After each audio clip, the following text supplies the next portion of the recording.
Hello everyone, welcome to my another blog. সকলকে জানাই রথযাত্রার অনেক শুভেচ্ছা।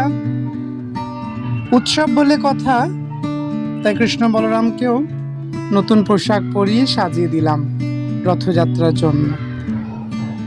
তারাই তো কৃষ্ণ বলরাম, তারাই তো জগন্নাথ বলদেব, তাদের মধ্যে কোনো ভেদ নেই।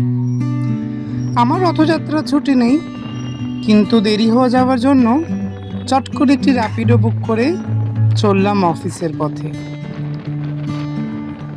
কিন্তু এই রোদ্দুর এবং মেঘের খেলায় আমিও পার পেলাম না। কিছু দূর যেতেই দেখলাম আকাশ ভাঙা বৃষ্টি, আর নিরুপায় হয়েই অল্প বিস্তর ভিজতে ভিজতে পৌঁছালাম অফিসে। যদিও উৎসব, তাও মনটা একটু খারাপ। দেশের বর্তমান পরিস্থিতি, কিভাবে বৈজ্ঞানিকরা রাস্তায় শুয়ে রয়েছেন, এগুলো ভেবে মনের মধ্যে একটা সবসময় টানাপোড়েন চলছে। যাই হোক, তাও সাধারণ মধ্যবিত্ত হিসেবে সব টানাপোড়েন নিয়ে কাজে হাজির হওয়া জীবনের দৈনন্দিন নিয়ম। ডেস্কে বসে পড়লাম কাজ করার জন্য।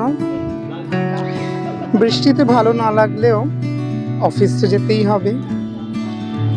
কাজ করতে করতে হলো আমাদের ব্রেকফাস্ট টাইম। ব্রেকফাস্ট বলছি কেন, কারণ আমাদের মর্নিং শিফট। যাই হোক, আমাদের ব্রেকফাস্ট অফিস স্পন্সরই থাকে। আর ছিল তার মেনুতে তরকা, ডাল, ঘি, রুটি এবং মিষ্টি।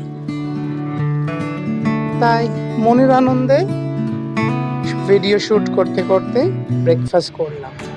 এবার বাড়ি ফেরার পালা। রোজ ভাবি ভিডিওতে কি কন্টেন্ট দেব, জীবনে তো এত হ্যাপেনিং কিছু হচ্ছে না। তারপর ভাবি এই বাসে, ট্রামে, রাস্তায় ভিডিও করার সময় লোকে যে বাঁকা চোখে দেখে, লোকে যে আমাকে জাজ করে, এগুলো থেকে ওভারকাম করার এই মেডিসিন হচ্ছে এই video. So thanks to this videos. বাড়ি এসে আর এক বিশেষ পাওনা, আকাশে দেখলাম রামধনু। আকাশ আজ প্রাইড মান্থ সেলিব্রেট করছে, যদিও মান্থটি জুন নয়। তাই ছাদে গিয়ে আরেকটু স্পষ্ট ভিডিও করার চেষ্টা করলাম, বাট মেঘে সেটা খুব ক্লিয়ার ছিল না। বিকেলবেলা বসে আমার দিদির মেয়ে ছোট্ট জগন্নাথের রথ সাজালাম এবং এইভাবেই রথের বিকেলটা কাটালাম। যাই হোক, এত খারাপের মধ্যেও সবাই ভালো থেকো। Bye bye, see you again.